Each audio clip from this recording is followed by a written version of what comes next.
Have you ever heard of the Canadian boy whose shadow grew teeth? Before I tell you this story, follow now, because what you're about to hear is one of Canada's strangest, darkest missing person cases. And the more people that know it, the safer they say you are.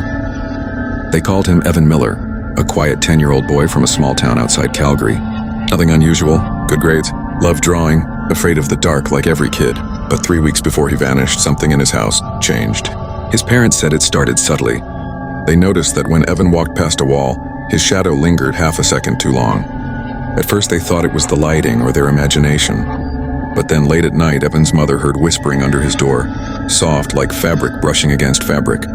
When she opened the door, Evan was asleep, but his shadow on the wall, he was sitting upright, even though his real body was lying flat. She blinked, convinced she was exhausted, but when she turned the light on fully, the shadow snapped back into place like it had been caught doing something it shouldn't. She didn't tell her husband, then things escalated. One morning, Evan walked into the kitchen yawning, but his shadow didn't follow. It stayed in the doorway, stretched unnaturally tall, as if someone twice his height was standing there. The father yelled, thinking it was a trick of the son, but then both parents saw it. The shadow opened its mouth, and inside the darkness, they could see teeth. No shape, no face, just a set of jagged, white, uneven teeth floating inside the shadow.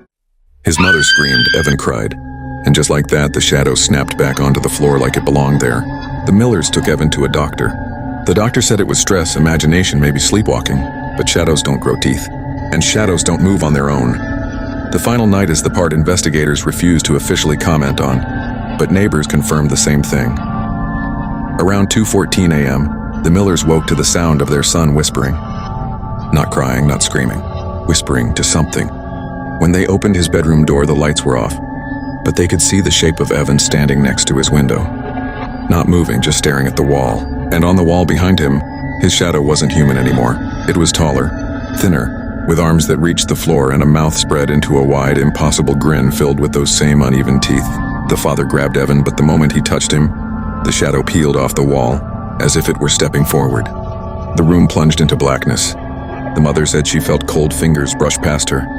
The father said he heard something breathing behind him. When the lights came back on, Evan was gone.